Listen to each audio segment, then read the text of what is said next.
Hello student, आज हम बात करने वाले हैं शालाक्य तंत्र के अंतर्गत ब्लेफेराइटिस के बारे में कि ब्लेफेराइटिस क्या होता है, उसको आज समझेंगे।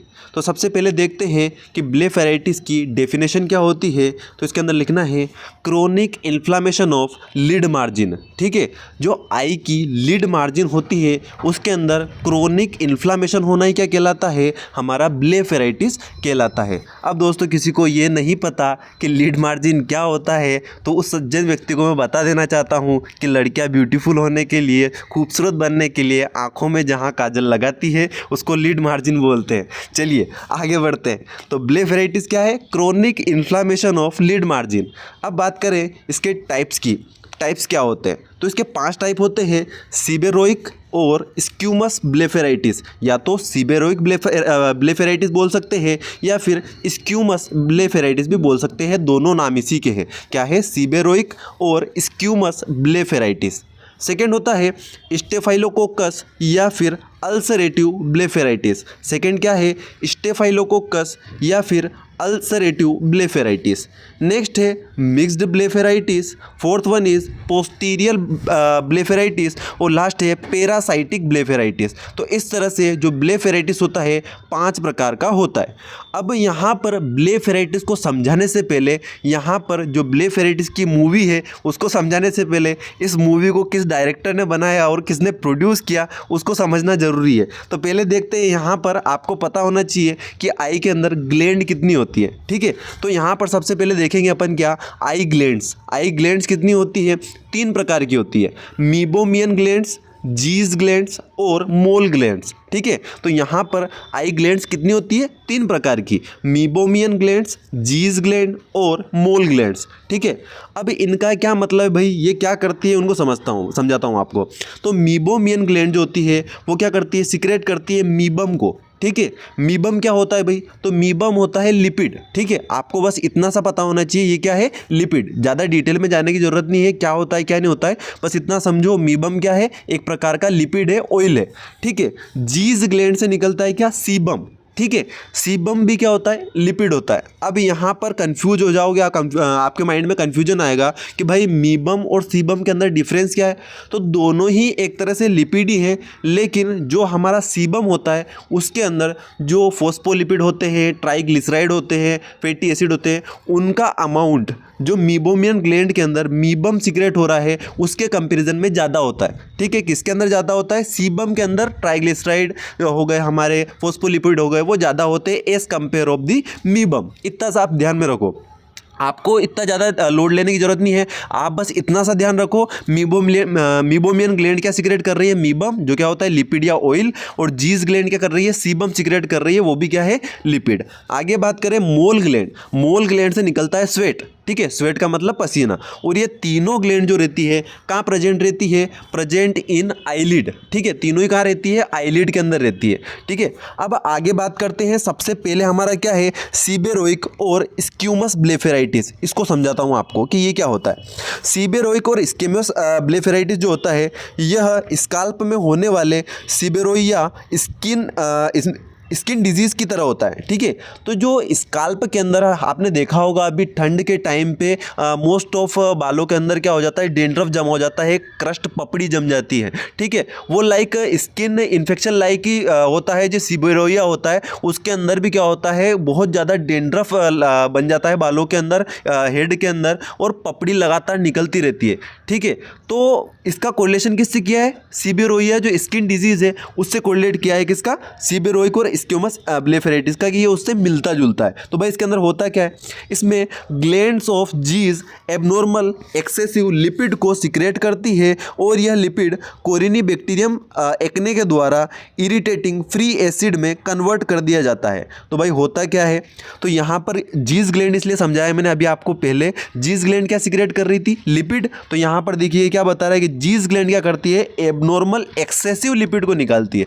ठीक है, एबनॉर्मल एक्सेसिव एक्सेसिव मतलब ज़्यादा लिपिड को निकालती है, और जो लिपिड रहता है वो क्या होता है, वो लिपिड क्या होता है, कोरिनीबैक्टीरियम एक्ने करके आता है, एक बैक्टीरिया होता है, एक माइक्रो ऑर्गेनिज्म होता है, उसके द्वारा क्या कर देता है, किसमें चेंज कर दिया जाता है, इरिटेटिंग फ्री एसिड के अंदर चेंज कर दिया जाता है। तो क्या करेगा वो, इरिटेटिंग, खुद समझिए, इरिटेटिंग जो क्या करे, इरिटेशन उत्पन्न करे। कहाँ उत्पन्न करेगा, आईलिड के अंदर, क्योंकि ये दो ग्लैंड कहाँ प्रेजेंट थी, आईलिड के अंदर। तो यहाँ पर क्या होगा, जो आईलिड है उसके अंदर इरिटेशन होगा, किसके द्वारा, इरिटेटिंग फैटी एसिड के द्वारा, जो किसके द्वारा सीक्रेट हो रही है, जो हमारी जीज ग्लैंड है, उस जीज ग्लैंड से एबनॉर्मल एक्सेसिव क्या निकल रहा है, लिपिड निकल रहा है, जिसको कोरिनीबैक्टीरियम एक्ने किसमें कन्वर्ट कर रहा है, इरिटेटिंग फैटी एसिड के अंदर।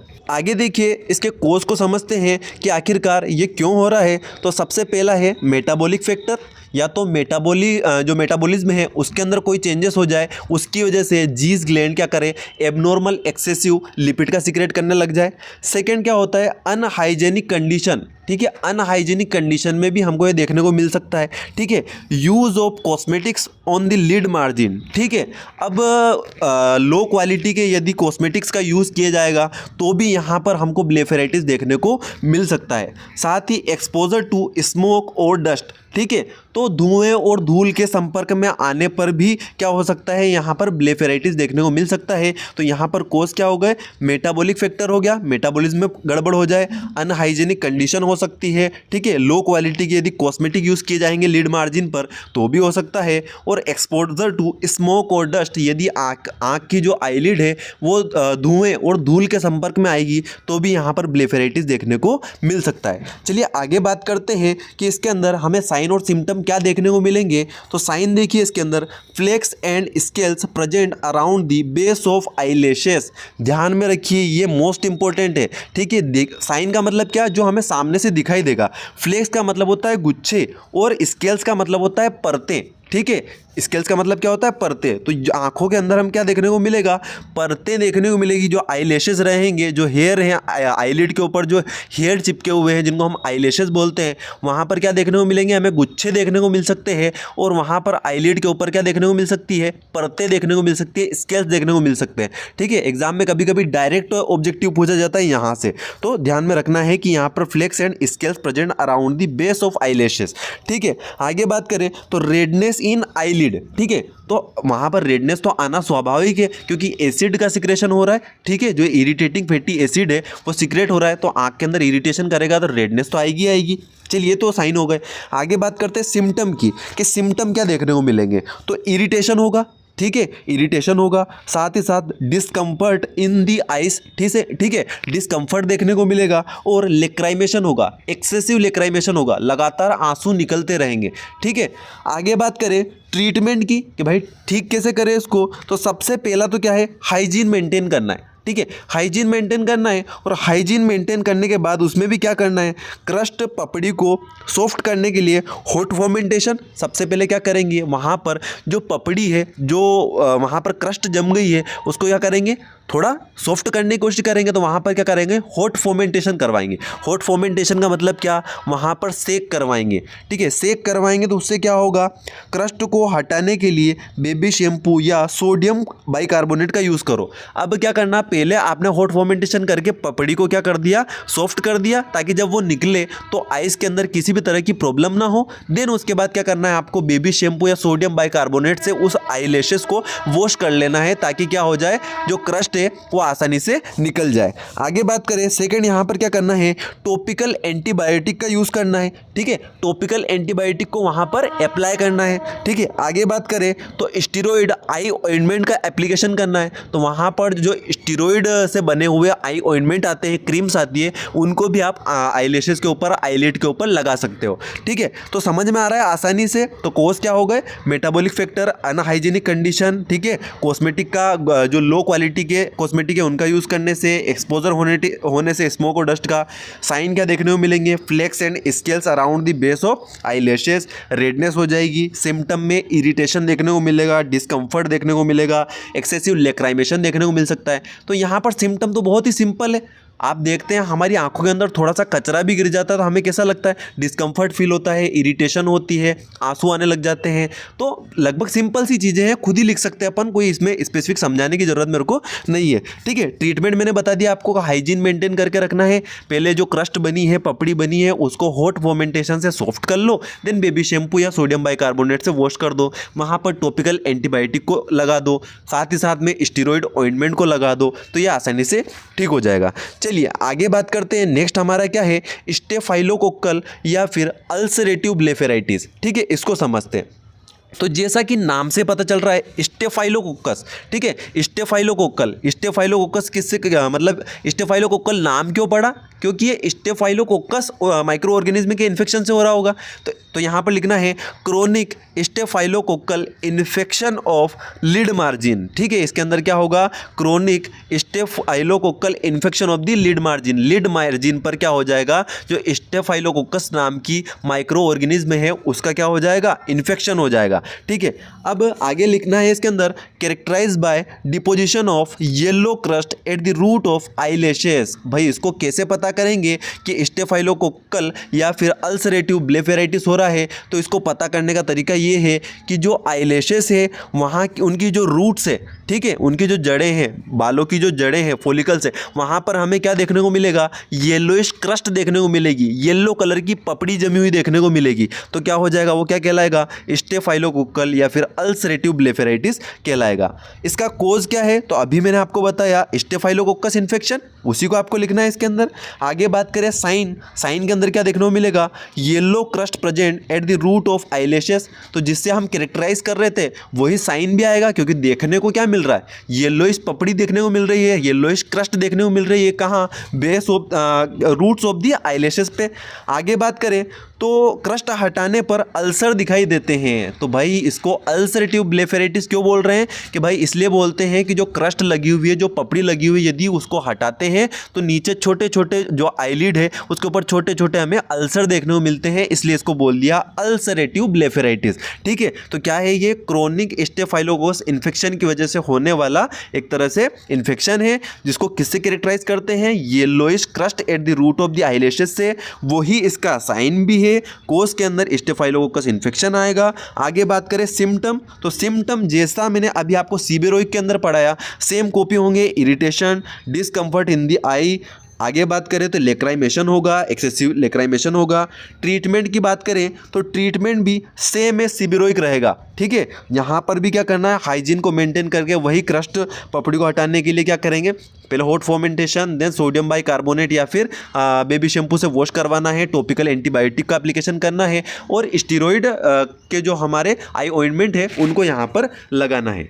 नेक्स्ट है हमारा मिक्स्ड ब्लेफेराइटिस। अब मिक्स्ड ब्लेफेराइटिस जैसा का नाम से पता चल रहा है मिक्स्ड ब्लेफेराइटिस, तो इसके अंदर क्या होगा, जो सीबेरोइक और स्टेफाइलोकोकस ब्लेफेराइटिस हमने अभी पढ़ा है, जो सीबेरोइक और स्टेफाइलोकोकल ब्लेफेराइटिस हमने पढ़ा है, उन दोनों के लक्षण इसके अंदर मिलेंगे, इसलिए इसको बोल दिया मिक्स्ड ब्लेफेराइटिस। ठीक है, आगे बात करते हैं। नेक्स्ट हमने देखा था पोस्टीरियर, तो पोस्टीरियर ब्लेफेराइटिस। अब पोस्टीरियर ब्लेफेराइटिस क्या होता है, तो भाई मीबोमियन ग्लैंड के डिसफंक्शन से होता है। ठीक है, किसकी वजह से होता है, मीबोमियन ग्लैंड के डिसफंक्शन से होता है। मैंने आपको स्टार्टिंग में ही ग्लैंड इसीलिए पढ़ाई थी कि भाई मीबोमियन ग्लैंड, जीज ग्लैंड और मोल ग्लैंड। तो हमारा जो एक्यूट वाला हो रहा था वो जीज ग्लैंड की वजह से हो रहा है, और जो पोस्टीरियर ब्लेफेराइटिस हो रहा है वो किसकी वजह से हो रहा है, मीबोमियन ग्लैंड के डिसफंक्शन से हो रहा है। दोनों का जो तीनों ग्लैंड मैंने बताई वो कहाँ प्रेजेंट होती है, आईलिड के अंदर। तो यहाँ पर क्या हो रहा है, पोस्टीरियर ब्लेफेराइटिस के अंदर मीबोमियन ग्लैंड के डिसफंक्शन से होता है। चलिए यहाँ पर जो साइन है, सिम्टम है, ट्रीटमेंट है,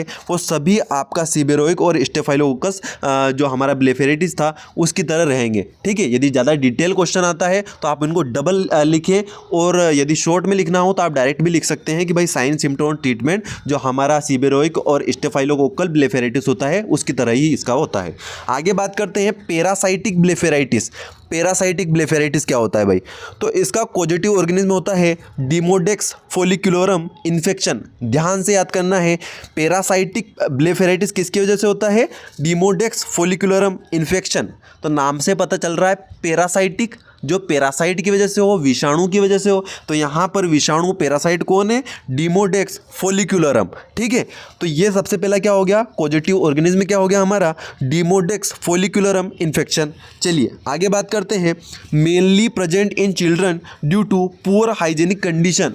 अब क्या होता है, ये रहता किसके अंदर? पैरासाइटिक। तो मेनली जो चिल्ड्रन होते हैं, बच्चे होते हैं, उनके अंदर देखने को मिलता है, क्योंकि यदि उनके आंखों की प्रॉपर रूप से सफाई नहीं की गई, प्रॉपर रूप से हाइजीन मेंटेन नहीं की गई, तो पुअर हाइजीन की वजह से उनको पैरासाइटिक जो ब्लेफेराइटिस है वो हो सकता है। चलिए आगे बात करें, इसके अंदर साइन क्या देखने को मिलेंगे? तो presence of nits at the lid margin and eyelashes. Nits का मतलब होता है जो लीक होती है, आपने सुना होगा लीक, जुएं वगैरह होते हैं ना, छोटे छोटे जो हमारे बात करें कीड़े वगैरह जैसे रहते हैं, उनको बोला जाता है। तो यहाँ पर क्या हो जाएगा, जो आईलिड और हमारा आईलैशेस है वहाँ पर क्या हो जाएंगे, हमें नीड्स दिखाई देंगे। ठीक है, जैसा कि आप डायग्राम में देख पा रहे होंगे, इस तरह के नीड्स हमको कहाँ देखने को मिलेंगे? जो आईलैशेस है और आईलिड है वहाँ पर देखने को मिलेंगे। आगे बात करें सिम्टम की, तो सिम्टम वापस हमारे जो हमने पहले पढ़े थे वही, इरिटेशन होना, डिस्कम्फर्ट होना, एक्सेसिव यहाँ पर क्या हो जाएगा, लेक्राइमेशन होना। और भी आप बहुत सारे सिम्टम ऐड कर सकते हैं, कोई ज़रूरी नहीं है बस यही लिखना है, और भी लिख सकते हैं यहाँ पर। रेडनेस का होना,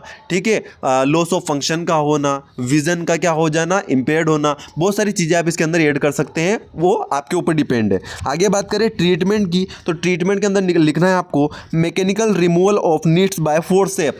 तो फोर्सेप से पकड़ के हमको क्या करना है, उन नीड्स को पकड़ पकड़ के निकालना है। ठीक है, तो mechanical removal of nits by forceps. Second क्या है, हाइजीन को मेंटेन करके रखना है, वही ट्रीटमेंट जो पहले मैंने बताया वो भी आप यूज़ कर सकते हो यहाँ पे। आगे बात करें टॉपिकल एंटीबायोटिक के अंदर आप क्या लगाओगे, तो येलो मर्क्यूरिक ऑक्साइड। ठीक है, क्या यूज़ करोगे? येलो मर्क्यूरिक ऑक्साइड यूज़ करोगे 1% BD, मतलब सुबह शाम 10 दिन तक क्या लगाना है, yellow mercuric oxide 1% BD into 10 days. ठीक है, आगे बात करें ये कहाँ लगाना है, तो अप्लाई ऑन आईलिड और आईलैशेस। तो पता ही है अपने को डिजीज़ कहाँ हो रही है, आईलिड और आईलैशेस पे, तो वहीं पर अप्लाई करेंगे। और आगे बात करें साथ ही साथ यहाँ पर आप और क्या लगा सकते हो, पेट्रोलियम जेली। ठीक है, पेट्रोलियम जेली का मतलब क्या, वेस्लिन जो आता है उसको भी आप यहाँ पर लगा सकते हो। आगे बात करते हैं, एक और छोटी सी डिजीज़ और है, इपीफोरा। इसको भी मैं इसी वीडियो में साथ का साथ समझा देता हूँ। इपीफोरा के अंदर ज़्यादा नहीं लिखना है, ये एक तरह का सिम्टम है, कोई डिजीज़ नहीं है, इसलिए स्पेसिफिक एग्जाम में नहीं पूछ सकते, और कभी कभी आएगा भी तो कम मार्क्स में ही आएगा। तो इसको शॉर्ट में आपको मैं समझा देता हूँ कि इपीफोरा क्या होता है। तो भाई इपीफोरा का मतलब होता है एक्सेसिव टीयरिंग। ठीक है, जैसा कि मैंने डेक्रायो सिस्टाइटिस के अंदर भी बोला था कि बहुत सारे बोलते हैं कि एक्सेसिव टीयरिंग। भाई एक्सेसिव टीयरिंग है, लेकिन क्यों हो रही है उसका कारण जानना जरूरी है, तो वही आगे बताएंगे अपन। Excessive tearing due to obstruction to the drainage of normally form tear. ठीक है, due to obstruction to the drainage of normally form tear. तो जो हमारे नॉर्मली आंसू बन रहे हैं, टीयर बन रहे हैं, यदि वह ऑब्स्ट्रक्शन की वजह से ड्रेन नहीं हो पा रहे हैं तो क्या हो जाएंगे, वो बाहर निकलने लग जाएंगे, बहुत ज़्यादा एक्सेसिव अमाउंट बाहर निकलने लग जाएंगे एक ही पाथवे से, तो वो क्या कहलाएगा, हमारा एपिफोरा, एक्सेसिव टीयरिंग। जैसा कि मैंने आपको डेक्रायो सिस्टाइटिस के अंदर भी बताया था कि हमारे जो टीयर होते हैं, जो आंसू होते हैं, दो पाथवे से निकलते हैं। एक तो हमारी आंखों के द्वारा निकलते हैं, जहाँ पर पंक्टम होता है वहीं से निकलते हैं, जो क्या करते हैं, आंखों को ल्यूब्रिकेशन प्रोवाइड करते हैं। और सेकेंड रूट होता है, मैंने आपको बताया था, एनाटोमी देखिए वापस, हमारा क्या होता है, आँख आईलिड के वहाँ से जो हमारी क्या होती है, जो ग्लैंड होती है, वो ग्लैंड क्या करती है, लेक्राइमल ग्लैंड जो होती है टीयर को बनाती है, वो टीयर आई ग्लोब के पीछे से होता हुआ पहुंचता है कहाँ पे, पंक्टम में। पंक्टम के यहाँ से कुछ पार्ट तो आंखों में पहुंच जाता है। ठीक है, उसको क्या करना है, ल्यूब्रिकेशन देने के लिए, या बाहर निकल जाता है। और जो थोड़ा अमाउंट रहता है वो कहाँ जाता है, जो हमारे लेक्राइमल पंक्टम है उससे होते हुए, लेक्राइमल कैनालिकुली से होते हुए, लेक्राइमल सेक में होते हुए, नेजो लेक्राइमल डक्ट से होता हुआ बाहर निकल जाता है। यदि इनमें से कोई भी रास्ता, यदि ये रास्ता ब्लॉक हो जाता है, जो सेकंड वाला रास्ता मैंने आपको बताया, lacrimal punctum, then lacrimal canaliculi, then lacrimal sac, then NLD, यदि ये रास्ता ब्लॉक हो जाता है तो इनमें से जाने वाले जो हमारे आंसू थे वो क्या होंगे, आँख के द्वारा ही बाहर निकलेंगे। तो वो क्या हो जाएगा, एक्सेसिव टीयरिंग हो जाएगी, उसी को हम क्या बोलते हैं, इपीफोरा बोलते हैं। तो ये एक तरह की कोई डिजीज़ नहीं है, ये सिम्टम है, अलग अलग डिजीज़ के अंदर हमको देखने को मिल सकता है। तो यहाँ पर कोज क्या है, तो पहला कोज है इसका फिजियोलॉजिकल कोज। फिजियोलॉजिकल कोज के अंदर यदि ऑर्बिक्युलरिस मसल के वीक होने के कारण लेक्राइमल ड्रेनेज नहीं होता, तो आँख के अंदर जो ऑर्बिक्युलरिस मसल होती है यदि वह वीक हो जाए तो जो लेक्राइमल ड्रेनेज है वो नहीं हो पाता, तो क्या हो जाएगा, एक्सेसिव टीयरिंग होगी। सेकेंड देखिए एनाटोमिकल डिफेक्ट या फिर एनाटोमिकल कोज। एनाटोमिकल कोज में क्या होगा, कोज रिलेटेड टू लेक्राइमल पंक्टम। ठीक है, वापस उसी एनाटोमी पे आ जाओ, पहले क्या होता है, लेक्राइमल पंक्टम, तो वहाँ पर क्या हो जाए, उससे रिलेटेड क्या कोज हो सकते हैं, तो ऑब्स्ट्रक्शन ऑफ पंक्टम, पंक्टम के अंदर ऑब्स्ट्रक्शन हो जाए तो वहाँ जाएगा ही नहीं, तो वापस ज़्यादा मात्रा में बाहर निकलेगा। तो वहाँ पर किसकी वजह से ऑब्स्ट्रक्शन हो सकता है, या तो कंजेनाइटली ब्लॉक हो, ठीक है, सेकेंड ट्रोमेटिक, कोई चोट लगने की वजह से पंक्टम ऑब्स्ट्रक्ट हो जाए, या फिर prolong use of drug like pilocarpine. Pilocarpine एक ड्रग आती है जिसको इंट्राओक्यूलर जो प्रेशर होता है उसको कम करने के लिए यूज़ किया जाता है ग्लूकोमा के अंदर। यदि उसको लंबे समय तक यूज़ किया जाता है तो वो क्या कर सकती है, लेक्राइमल पंक्टम को ब्लॉक कर सकती है। तो यहाँ पर क्या बोल रहे हैं अपन, जो एनाटोमिकल कोज है उसके अंदर किससे रिलेटेड पढ़ रहे हैं, जो हमारा लेक्राइमल पंक्टम है, यदि लेक्राइमल पंक्टम के अंदर ऑब्स्ट्रक्शन हो जाए, किसकी वजह से, कंजेनाइटली हो जाए, ट्रोमेटिक हो जाए, या फिर prolong use of drug like pilocarpine. ठीक है, आगे बात करते हैं ऑब्स्ट्रक्शन ऑफ लेक्राइमल कैनालिकुली। यदि लेक्राइमल कैनालिकुली के अंदर ऑब्स्ट्रक्शन हो जाएगा तो भी इपीफोरा देखने को मिलेगा। ऑब्स्ट्रक्शन ऑफ लेक्राइमल सेक में ऑब्स्ट्रक्शन हो जाएगा तो भी हमें क्या देखने को मिलेगा, इपीफोरा देखने को मिलेगा। डेक्राइसिस्टाइटिस में यही हो रहा था। आगे बात करें obstruction of nasolacrimal duct, NLD block हो जाए, ठीक है, जो नेजोलेक्राइमल डक्ट है, जो पाइप है, वो ब्लॉक हो जाए तो भी क्या हो जाएगा, इपीफोरा देखने को मिल सकता है। एलर्जी की वजह से भी, आंख के अंदर एलर्जी होने की वजह से भी इपीफोरा देखने को मिल सकता है। साथ ही साथ बात करें इन्फेक्शन होने से, ठीक है, आई इन्फेक्शन होने से भी हमको क्या देखने को मिल सकता है, इपीफोरा देखने को मिल सकता है। अब बात करें इसके ट्रीटमेंट की कि भाई इसको ठीक कैसे करें, तो ये एक सिम्टम है, मैंने आपको पहले ही बताया, यह एक सिम्टम है, यह किस कारण से हो रहा है, किस डिजीज़ के अंतर्गत हो रहा है उसे पता करें। ठीक है, पहले किस कारण से हो रहा है और किस डिजीज़ के अंदर हो रहा है उसको पता करें, तथा उस संबंधित कोज और डिजीज़ का ट्रीटमेंट करें। डिजीज़ के ठीक होने पर इपीफोरा भी ठीक हो जाएगा। तो यहाँ पर क्या करना है, ये कोई डिजीज़ नहीं है, ये एक सिम्टम है। तो हमें क्या करना है, ये सिम्टम किसकी वजह से हो रहा है, किस डिजीज़ की वजह से हो रहा है, उस अंडरलाइंग कोज को हम ठीक करेंगे तो यहाँ पर क्या हो जाएगा, इपीफोरा भी ठीक हो जाएगा। तो इस तरह से आपका ब्लेफेराइटिस और इपीफोरा कंप्लीट होता है। तो दोस्तों वीडियो अच्छा लगा हो तो वीडियो को लाइक कर दीजिए, अपने फ्रेंड्स के साथ शेयर कर दीजिए। यदि आप मास्टरमाइंड चैनल पर नए हैं तो प्लीज चैनल को सब्सक्राइब कर दीजिए, बेल आइकन को प्रेस कर दीजिए ताकि आने वाली वीडियो की अपडेट आपको मिलती रहे। Thank you.